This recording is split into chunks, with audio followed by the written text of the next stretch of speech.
안녕하세요. DJ 미아입니다. 오늘의 사연 시작해 보겠습니다. 저는 이제 40대가 된 여자입니다. 딸 둘을 키우고 있어요. 신혼 때는 큰 갈등 없이 지내왔어요. 나름 여유로운 시댁을 만나 별다른 마찰 없이 살았으니까요. 그 시절엔 참 평화로웠죠. 뭐랄까, 신혼 때는 단순히 부부끼리의 관계도 좋았고 시댁 식구들과도 크게 부딪힐 일이 없어서 늘 잔잔한 날들이었거든요. 그래서 결혼 초기엔 시댁에 대한 불만이랄 것도 없었고 그냥 평범하게 일상을 보냈어요. 그런데 사람이란 게 참 예상치 못한 방향으로 흘러가더라고요. 제가 마흔에 접어들면서부터 시댁과의 관계도 조금씩 복잡해지기 시작했어요. 일단 제일 큰 변화는 형님이었어요. 똑똑하고 야무진 우리 형님은 언제나 자신의 길을 잘 헤쳐나가던 사람이었죠. 아이도 둘이나 있으면서도 일처리를 척척 잘 해냈고 매사에 빈틈이 없었어요.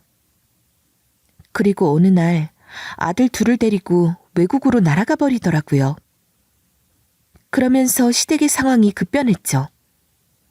결국 미련하게 가만히 있던 저만 모든 짐을 떠안게 된 거예요.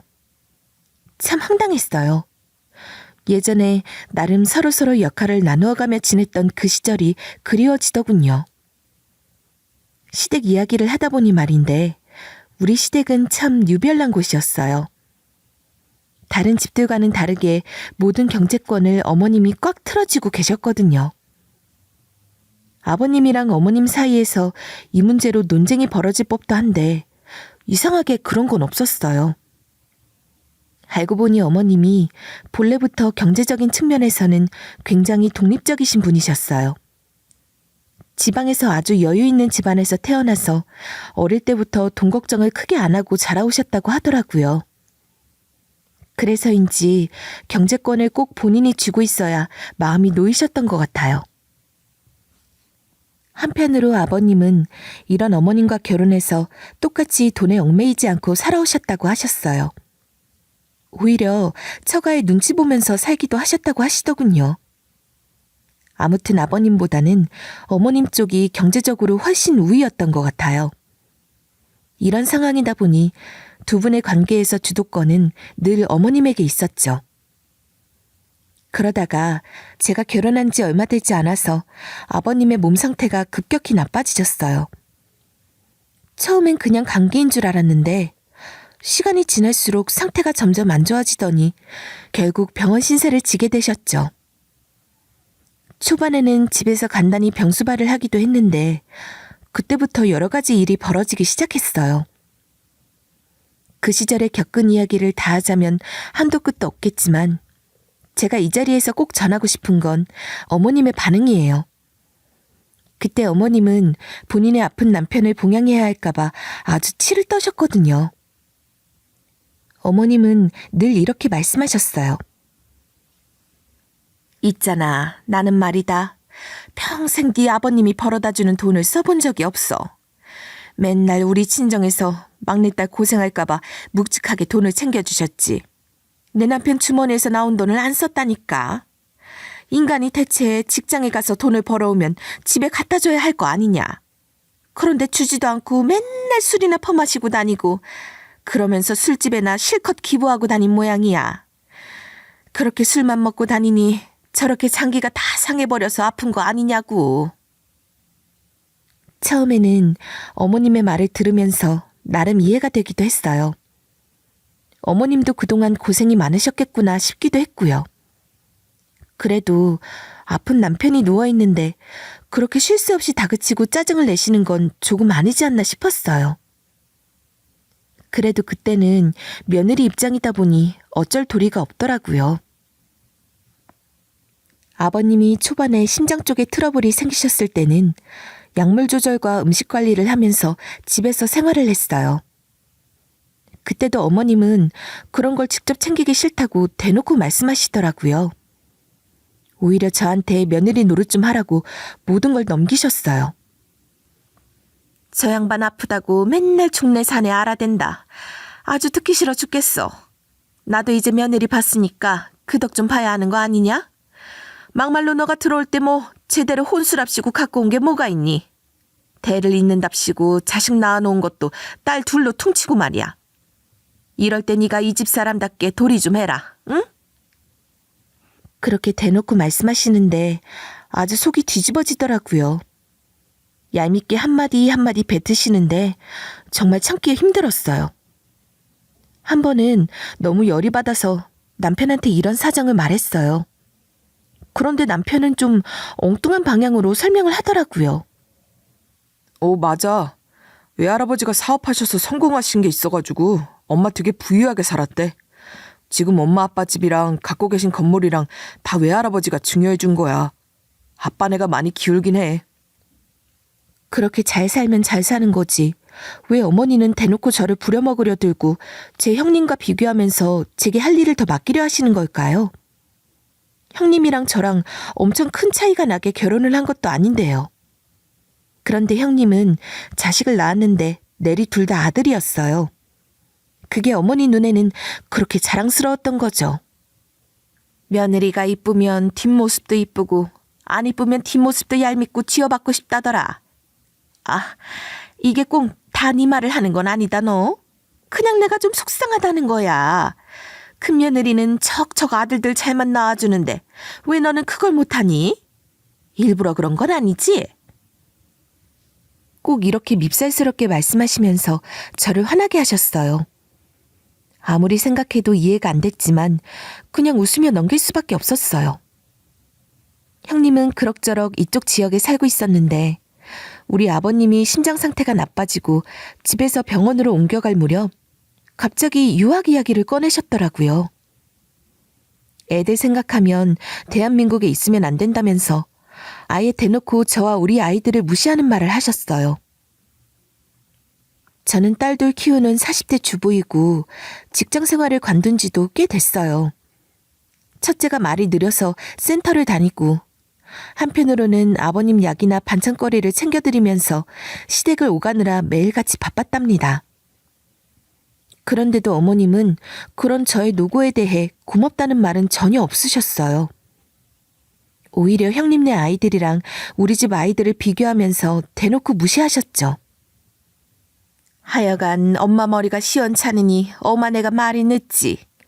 능력 없이 시집와서 눈치가 있으면 빨리 일선으로 뛰어들어야 되는데 부족한 게 많으니 계속 자꾸 걸리는 거 아니야. 애도 멍청하니 일도 못하고 꽁무니만 쫓아다니고. 아휴, 진짜 내가 자식 농사를 잘못 지었지. 사람 하나 어정쩡하게 들여서 손녀까지 고생시킬 줄 어떻게 알았겠어. 그런 말을 하면서 매달 형님에게는 생활비를 보내셨다고 하더라고요.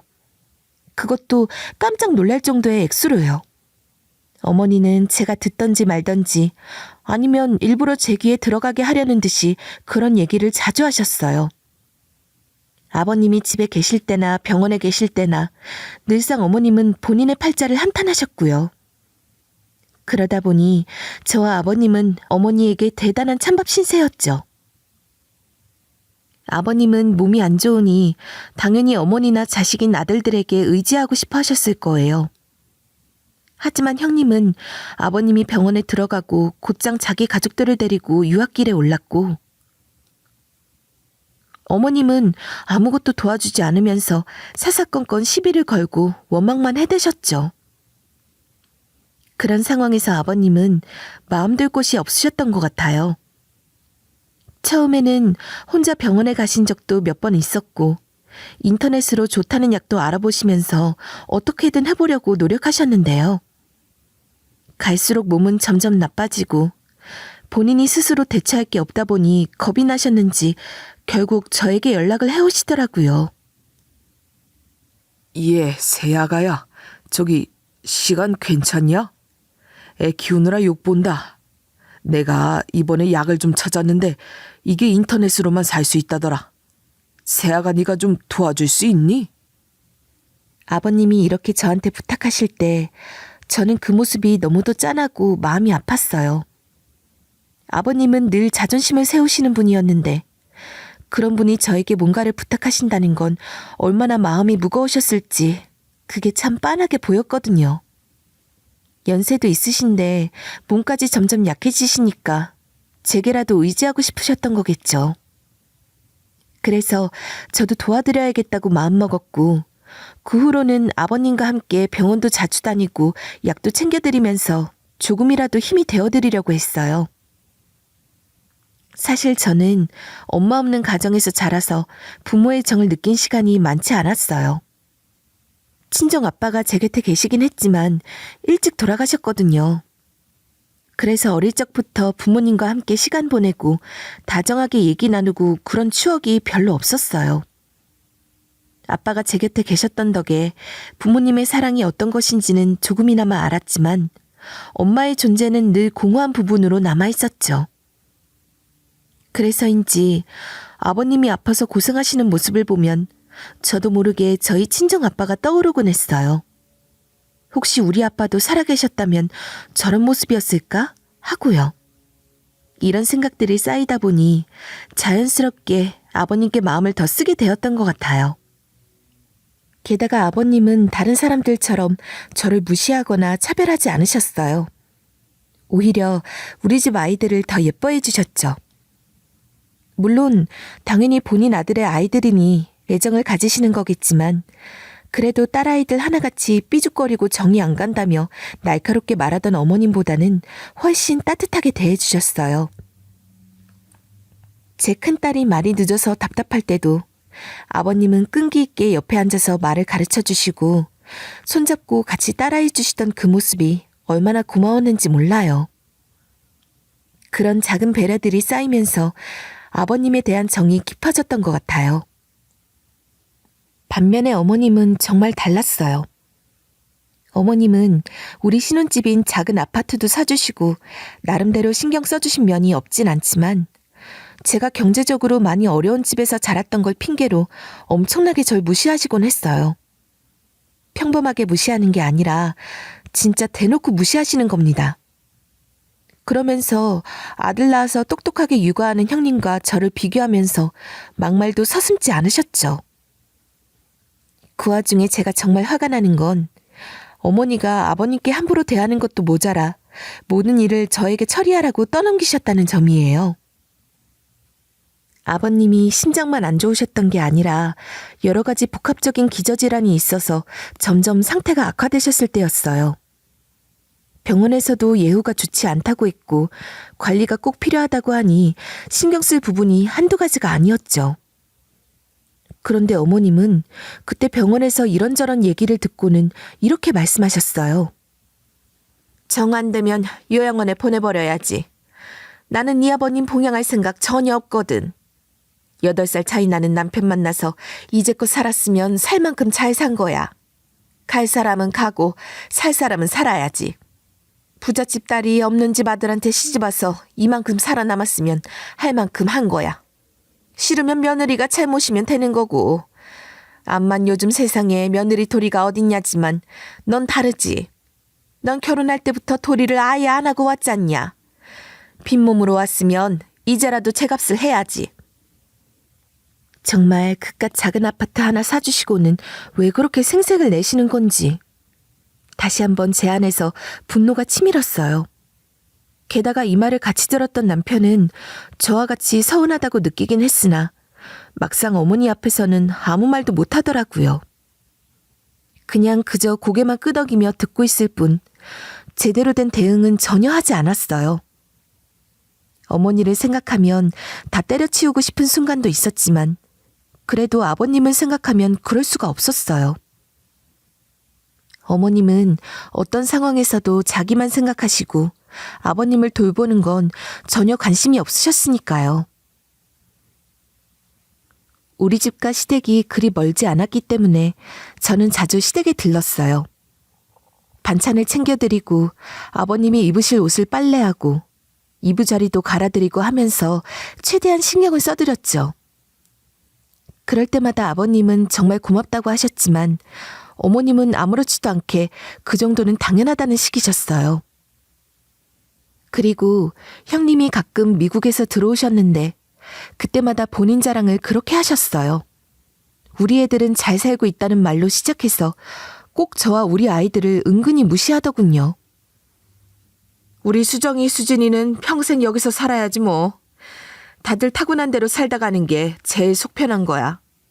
말도 늦고 배우는 것도 늦는데 유학 가면 완전 대참사지. 우리 애들만치 잘 풀려야 살만한 거야. 부모가 대준다고 해서 다 되는 게 아니거든.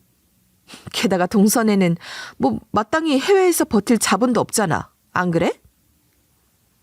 형님은 대강 저를 무시하면서 은근슬쩍 제가 시댁에서 일하는 걸 당연히 여기는 듯한 태도를 보이셨죠. 처음에는 그냥 그러려니 하고 넘기려고 했는데 점점 부려먹는 폼이 너무 심해지더라고요. 그러다 어느 날 제가 한 번은 정말 참지 못하고 안 가기로 했던 적이 있었어요. 동서, 하얀 빨래 나왔나? 로고 들어간 자수 셔츠 말이야. 우리 우석이가 아끼는 셔츠거든. 설마 같이 돌린 거 아니지? 아, 그리고 아까 애들이 밥 먹으면서 먹을 만한 게 하나도 없다고 하더라. 이 집에 아픈 사람만 있는 게 아니라 우리 식구들도 같이 있잖아. 조금만 맛있게 해줘라, 응?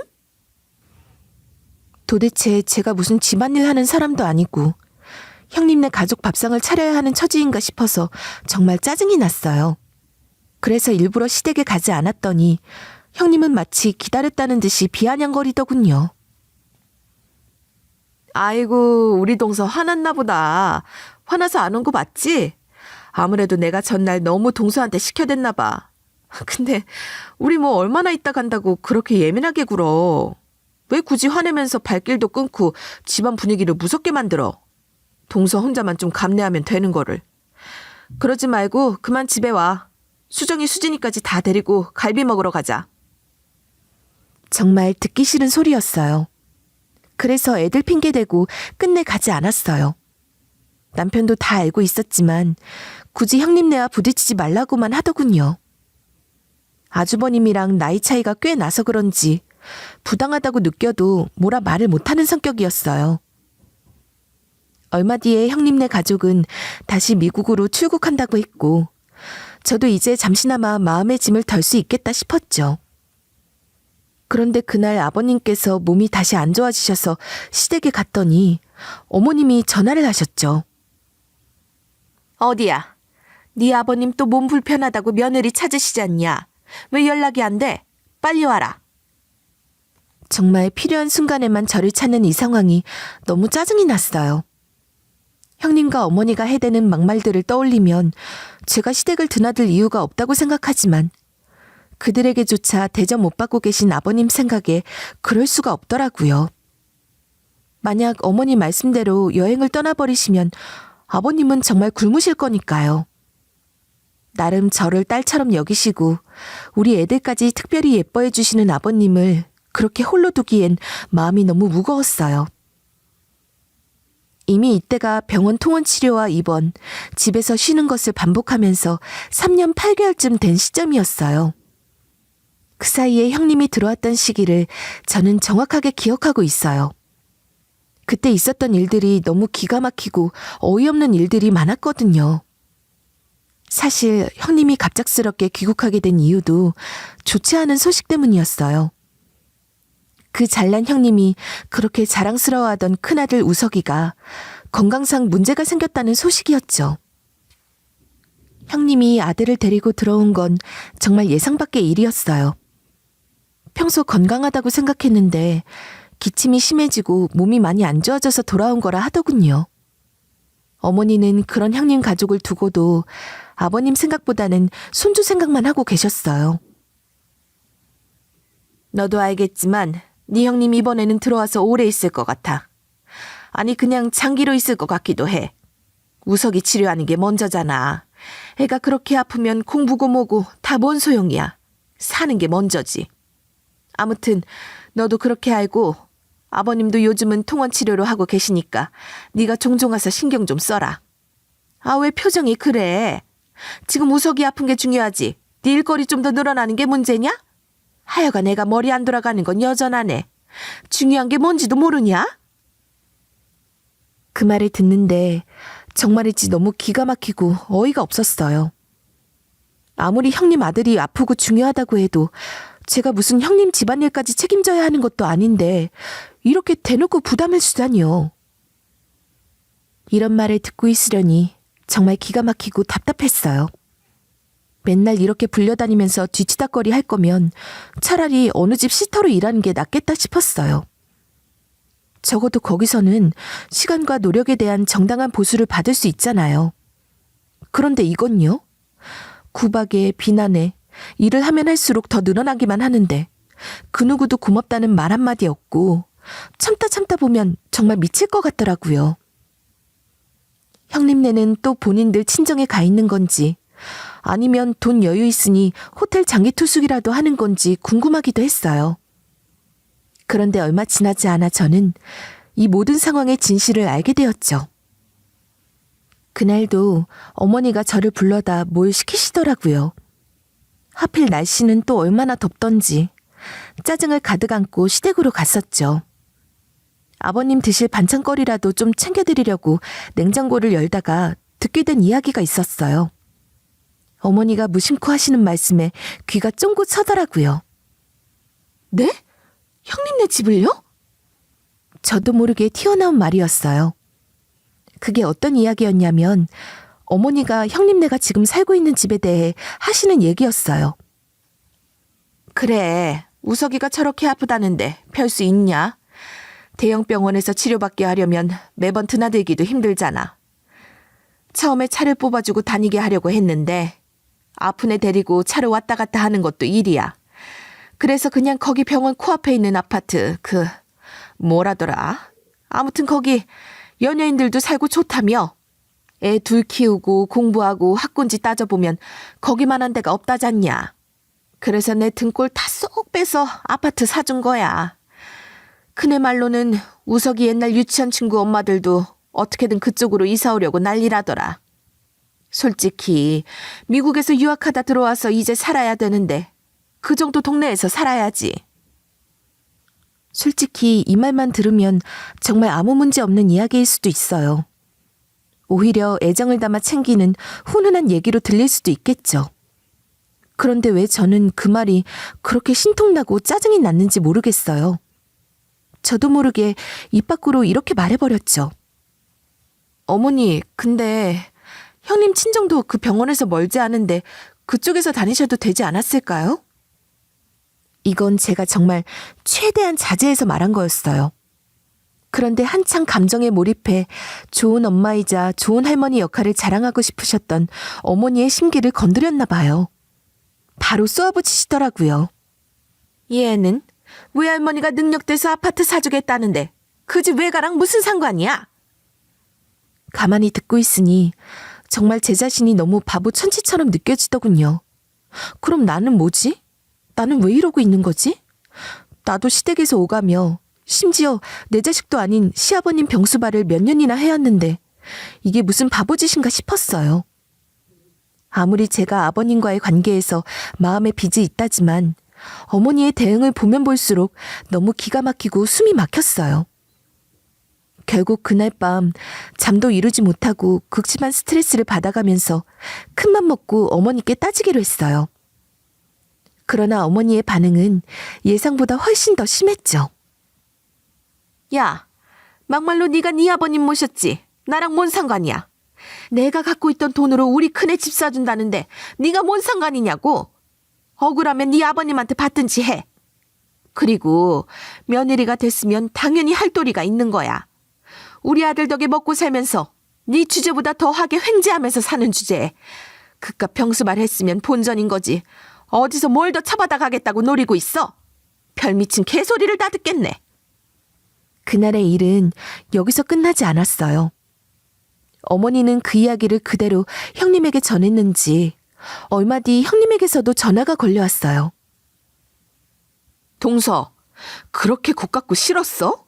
어머님 말 맞다나 어머님 돈으로 큰아들 집 사준다는데 동서가 뭔데 따져? 하, 진짜 어이없어서 미치겠네 정말. 동서 뭐 하나 한몫 크게 챙기려고 병원에서 싸바싸바 하는 거야? 그런 식으로 할 거면 당장 때려쳐. 형님까지 저를 몰아세우는데 참을 수가 없더라고요. 저는 이제 더는 그냥 듣고만 있을 수는 없겠다 싶어서 받아치기 시작했어요. 장난이 지나치시네요. 뭐요? 싸바싸바요? 뭔 대가를 바랐다기보다 똑같은 자식집 둘 중 아무것도 안 하고 맨날 뜯어가기만 하는 형님네 떡하니 그렇게 해주시는 게 어이가 없어서 여쭤본 거예요. 그리고 말이 나왔으니 말인데 형님도 이제 한국 들어오셨고 집까지 얻으셨으니 형님이 아버님도 돌보시면 되겠네요. 대가 바라고 한 거 아니니까 또 이상하게 말 지어내지 마세요. 그리고 대가 바랬으면 그렇게 4년 가까이 매일같이 따라다니는 짓거리 못하죠. 최소한 각서라도 써놓고 시작하지 않았겠어요? 순수한 마음으로 아버님 돌본 저를 형님 가치관대로 더럽게 뒤집어 씌우지 마시고요. 하여간 형님이 말한 거 형님이 책임지시고 뒤처리 알아서 하세요. 저는 뭐 시간이 남아 돌아서 애들 끌고 다니면서 아버님한테 시간 쏟은 줄 아세요? 좋은 마음으로 했더니 더 부려먹으려 들고 노고를 치하하는 얘기도 없이 사람을 무시하고 대가는커녕 이렇게 말로 뺨 맞을 줄 몰랐네요. 알아서 하세요. 이렇게 쏟아내고는 더는 말하고 싶지 않아 전화를 끊어버렸어요. 제 말에 열받은 형님이 계속 전화를 걸어대더군요. 하지만 절대 받아주지 않았어요. 그렇게 시댁과 거리를 두면서 한동안은 어머니가 아무리 전화를 걸고 형님이 쏘아대는 말투로 문자를 보내도 대꾸하지 않았습니다. 그렇게 되니 저도 비로소 저만의 생활을 시작하게 되었죠. 길다면 길고 짧다면 짧은 4년여의 시간 동안 저는 제 자신은 거의 돌보지 못하고 오로지 애들과 시댁에 치여 살았던 것 같아요. 돈 나올 구석도 없는 집안에서 남편이 외벌이를 하며 생계를 꾸리는데 딸 둘을 데리고 다니며 아버님 병수발을 했던 걸 생각하면 참 제 스스로도 기특할 지경이에요. 그런 저에게 어머니는 반찬값 한 번 챙겨준 적 없고 수고했다는 말 한마디도 없었고 물 한 잔 자기 손으로 떠준 적이 없어요. 생각하면 할수록 너무 역겹고 짜증이 나서 시댁의 발길을 끊을 수밖에 없었습니다. 급기야 남편은 자기 엄마와 형에게 연락을 받았는지 그제서야 저에게 한마디 하더군요. 저기 당신 언제까지 그렇게 삐져 있을 거야? 당신답지 않게 쫌스럽게 굴지 말고 이제 그만 아빠한테 가봐. 사람 목숨이 장난이냐고. 아주 희대의 개소리를 잘도 제 앞에서 늘어놓더군요. 안 그래도 발길을 끊고 나서도 속이 풀리지 않았는데 그동안 쌓였던 모든 분노가 그 말 한마디에 터져버렸어요. 남편에게 이렇게 소리쳤어요. 당신 장난하냐 지금? 왜 네 아빠를 나한테 떠맡겨 진짜? 뭐? 사람 목숨이 장난이냐고? 그렇게 목숨이 장난 아니고 아쉬우면 네가 가라고. 너 진짜 웃긴다. 네 엄마랑 형수 사이에서 당하고만 있었을 때는 가만히 있었잖아. 왜? 개똥도 약이라 쓰려는데 없어져 버리니까 아쉽대들? 아쉬워? 내가 개똥 같아? 그렇게 저는 참다 터뜨리게 됐어요. 눈을 부라리며 실핏줄이 터질 듯한 기세로 남편을 노려보며 소리쳤죠. 그러자 남편은 순간적으로 하얗게 질려버렸어요. 한동안 집안 분위기는 조용했지만 얼마 지나지 않아 남편이 회사에서 급하게 전화를 해왔어요. 처음에는 무슨 일인지 모르고 전화를 받았는데 그는 아주 당황하고 혼란스러워 보였어요. 아빠가 응급실에 가셨대. 그나마 자기 봐주던 며느리가 편하다고 자꾸 당신 찾나 봐. 저기 당신 미안해. 이런 부탁해서 정말 미안해. 그래도 정말 미안한데 같이 가주면 안 돼? 같이 가주라 제발. 내가 무릎 꿇고 부탁할게. 제발. 남편이 이렇게 다급하게 전화를 해왔을 때 저도 몹시 놀랐어요. 아버님이 병원에 입원하신 게 처음은 아니지만 그래도 최근 상태는 나름대로 잘 알고 있었으니까요. 물론 꾸준히 병원에 다니시면서 관리하셨고 저도 중간중간 챙겨드리면서 아버님의 상태를 지켜보고 있었기 때문에 이번에도 또 입원이려니 했죠.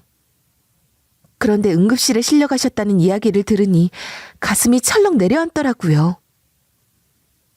미움이 가득했던 남편과 시댁이지만 아버님만큼은 죄가 없었고 저에게 잘해주셨던 분이라 죄송한 마음이 들었어요. 아버님께서 병원에 힘들게 누워 계시는 걸 생각하니 괜히 마음이 복잡해지더군요. 그래도 지금은 이러나 저러나 일단 터진 사고부터 수습해야 하니까 결국 병원으로 향하게 되었답니다. 택시를 타고 급히 병원으로 도착했고 얼마 안 있어 아버님을 배웠어요. 그 모습을 보자마자 심장이 철렁 내려앉았죠. 아버님은 침대에 누워 힘겹게 저를 바라보시더니 눈가에 눈물을 글썽이며 조용히 말씀하셨어요. 며느리 왔구나. 저도 모르게 그 말에 눈물이 왈칵 쏟아졌어요. 평소와는 다르게 눈물이 줄줄 흐르던 아버님의 모습을 보니 마음이 무너지는 기분이었어요. 그저 저를 보며 눈물을 흘리며 불편한 상태로 눈을 마주치시던 그 눈빛이 마치 저를 애타게 기다려왔다는 걸 고스란히 드러내는 듯 했거든요. 그 눈빛에는 그동안 말로 다하지 못한 마음이 담겨 있었어요. 단순히 며느리와 시아버지의 관계라고 하기에는 아버님과 저 사이에는 많은 의미 있는 시간들이 있었어요. 아버님은 제게 따뜻한 시선으로 잘해주시곤 했고 제 딸아이들도 예뻐해 주셨죠. 형님이나 어머님이 저를 그렇게 힘들게 해도 그 속에서 유일하게 아버님만은 저를 따뜻하게 대해주셨던 분이었어요. 그 점이 늘 고맙고 감사했죠. 하지만 이런저런 갈등 속에서 저도 지치다 보니 아버님과의 관계를 잊어버릴 때가 있었던 것 같아요. 그날도 아버님의 말씀을 들으면서 마음이 조용히 가라앉았다가 시댁과 어머니에 대한 미움이 다시 브레이크처럼 저를 가로막는 기분이 들었어요. 그래도 일단은 사고부터 수습해야 하니까 마음을 가라앉히고 상황을 듣게 되었어요. 평소처럼 약을 챙겨 드시고 관리를 하셨는데 제가 도맡아 챙기던 일을 어머니께서 대신하시니 무리가 갔던 모양이었어요. 손도 까딱하지 않던 어머니가 갑자기 나서니 여러 가지 탈이 난 거였죠. 그간에도 상태가 점점 악화되면서 아버님은 힘들어하셨고 결국 응급실로 오게 되셨다고 하더군요. 의사분들 말씀으로는 상태가 급격히 안 좋아져서 응급조치가 필요하다고 했어요. 이 이야기를 들으면서 마음이 착잡해졌어요.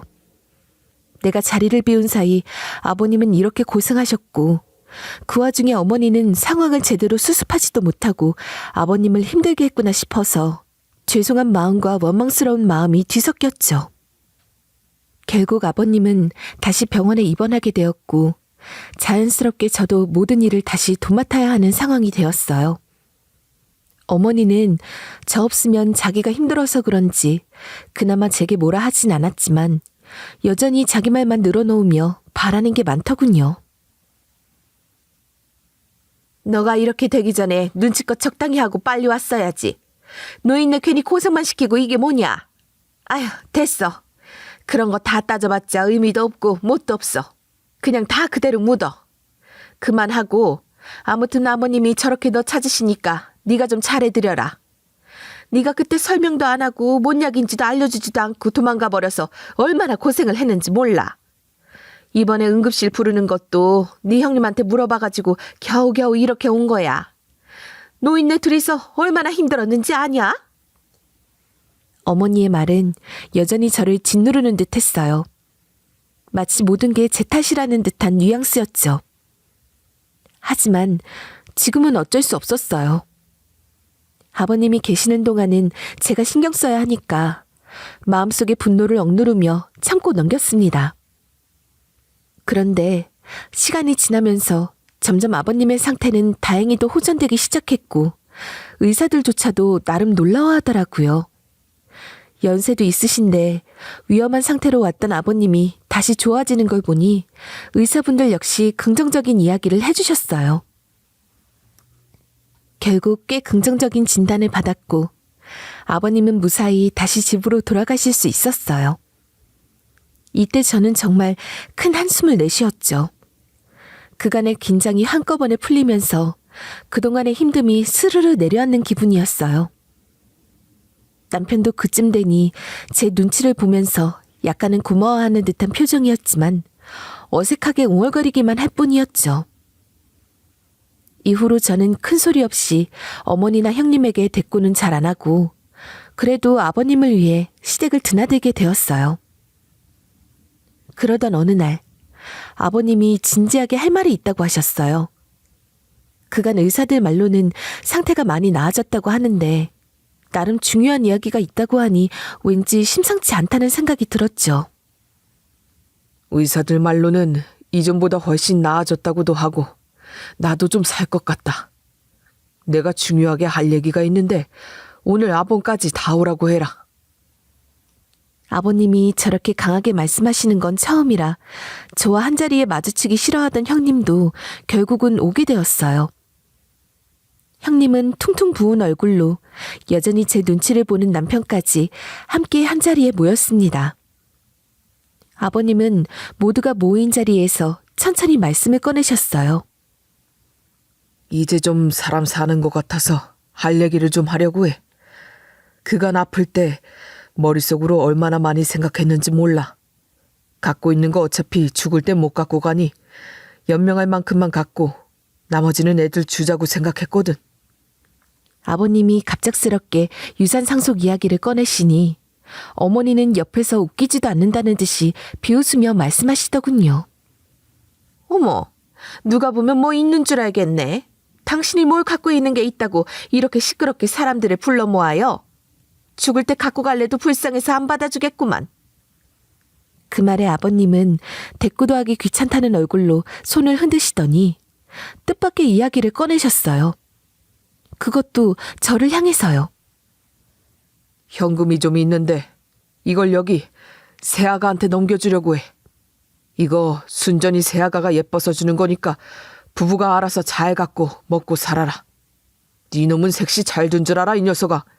코빼기도 안 비친 네 놈 생각하면 30원도 주기 싫다. 아버님은 저희 남편에게 밉지 않게 툭 쏘아대시더니 저를 보며 눈을 감으시더군요. 그 뒤로 저와 남편에게는 믿기지 않는 액수가 주어졌어요. 현금으로 무려 30억이었어요. 저는 그 금액이 진짜로 존재하는 건지 실감도 나지 않았어요. 장난으로라도 이런 금액을 상상해 본 적이 없던 저로서는 그저 멍하니 서 있을 수밖에 없었죠. 형님은 그 모습을 보더니 기절할 듯한 표정으로 이마까지 빨개지면서 소리를 지르기 시작했어요. 그 와중에도 아버님은 태연하게 말씀을 이어가셨죠. 그네 너는 네 엄마한테 좋은 아파트 하나 받았다며. 그거면 됐지. 엄마가 그렇게 짐이 마르게 자랑하더만. 입지 좋고 땅값 오를 일밖에 없는 곳 해줬다고. 그거 하나면 걱정이 없다나? 그럼 된 거 아니냐? 너는 네 엄마한테 받으면 되는 거고 나는 새아가한테 주면 되는 거지. 형님은 눈이 휘둥그레져서 얼굴이 새빨개지며 소리를 질렀지만 아버님은 여전히 담담하게 웃으셨습니다. 형님은 이해할 수 없다는 듯 울분에 찬 목소리로 항의했죠. 하지만 아버님은 그 모든 소리를 조용히 받아내며 말씀하셨어요. 새아가가 그간 나 계속 봐줬잖냐. 다들 들었을지 모르겠다만 의사들이 그러는데 이례적으로 좋아진 케이스라고 하더라고. 아파서 저승무까지 가보니 돈이고 뭐고 아무것도 상관이 없더라. 그냥 매일 숨쉬고 멀쩡히 안 아프고 먹고 사는 게 최고더라고. 그걸 그렇게 바랬는데 그거 도와준 게 누구냐? 네 엄마는 내가 더 말 꺼내기도 싫을 정도로 나 몰라라 하고 요양원에 보내려고만 하더라. 그때 나는 정말 죽을까 고민도 했다. 하지만 그게 사치였지. 그 힘든 시기에 나 도와준 건 새아가밖에 없었어. 아버님은 오랜 시간을 병상에서 보내며 느꼈던 모든 생각들을 털어놓으셨고 저는 그 순간 더는 참을 수 없이 눈물이 터졌어요. 아버님께서 그렇게 말씀해 주시니 그간의 고통과 갈등이 모두 정리되는 듯한 기분이 들었죠. 아버님이 말씀을 마치자 난리 법석을 치며 화가 머리끝까지 오른 형님과 어머니는 마치 두더지 잡기 게임에서 한 대 맞고 조용해진 것처럼 갑자기 잠잠해졌어요. 그런데 어머니는 그게 잘 믿기지 않으셨던 것 같아요. 늘 자기 친정이 부자였고 가난한 집 아들 만나서 생고생했다고 늘 말씀하시던 분이셨거든요. 그런 분에게 아버님이 이렇게 큰 돈을 갖고 있었다는 건 상상도 못한 일이었겠죠. 결국 참다 못한 어머니가 한마디 하셨어요. 당신, 그 돈은 어디서 난 거예요? 말해봐요. 아니, 말이 안 되잖아. 무슨 돈이야, 저게? 어머니는 그 와중에도 돈의 출처가 중요했고 아버님의 몸이 좋아지게 된 데에는 전혀 관심이 없어 보였어요. 아버님은 인상을 쓰시면서 고개를 휘저으셨죠. 진짜 내가 무슨 좋은 꼴을 보겠다고 이런 것들이랑 말을 하고 있는 건지 원. 당신이 옛날부터 나를 얼마나 무시했는지 알아? 장인어른 앞에서도 그지 새끼 취급했잖아.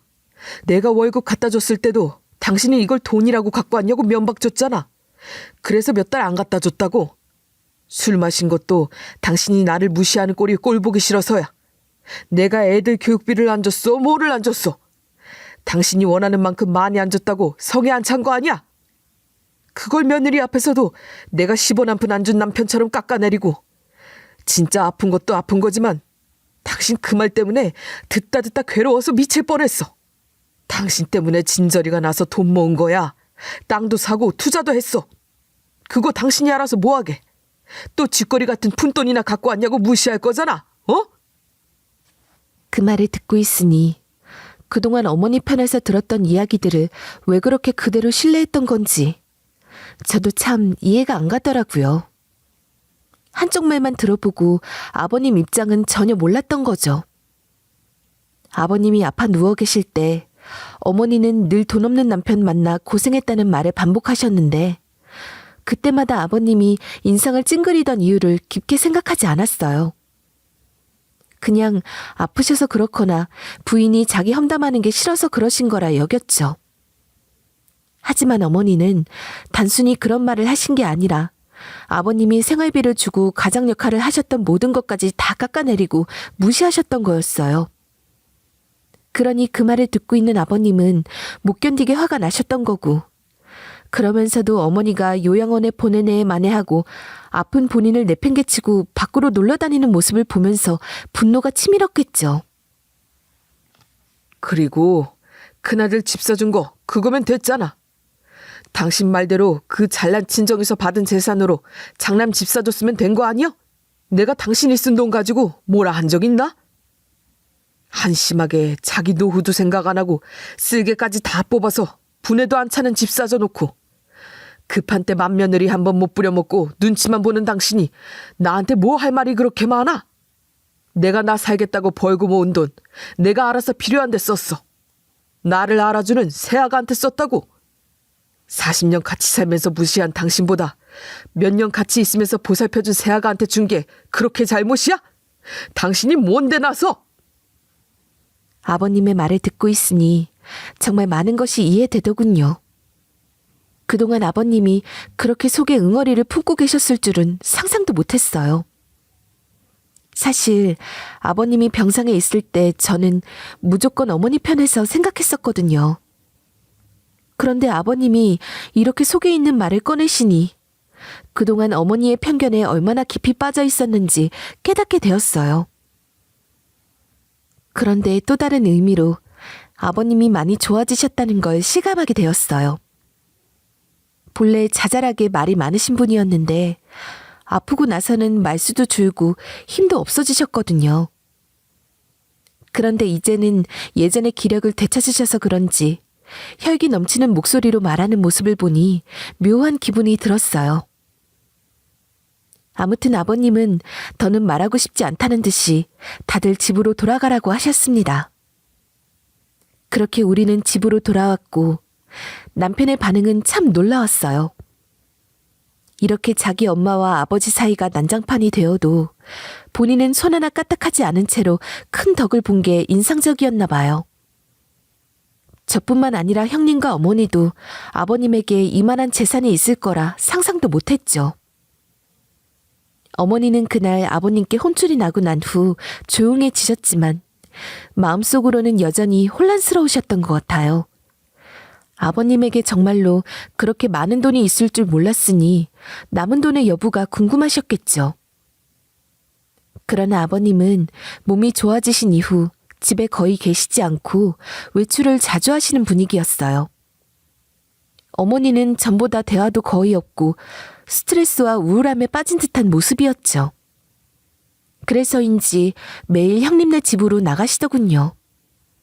거기서 아버님 이야기를 하시며 형님을 몰아세우는 것 같았어요.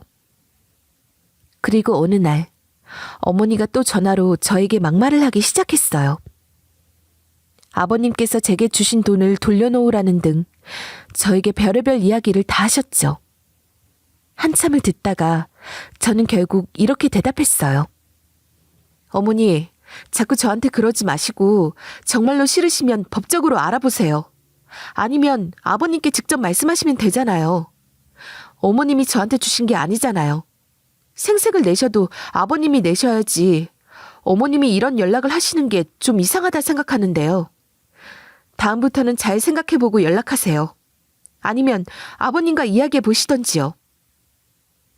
그렇게 말하자 어머니는 불쾌해 하셨지만 아버님과의 사이가 썩 좋지 않아서 그런지 그건 또 싫으셨나 봅니다. 그 뒤로 어머니로부터의 연락도 점점 줄어들었고 저희 가족은 나름 새로운 환경 속에서 살아가고 있어요. 참 험난했던 시간들이었지만 이제는 그런 날들을 지나 이렇게 평온한 일상이 있다는 걸 새삼 깨닫고 있어요.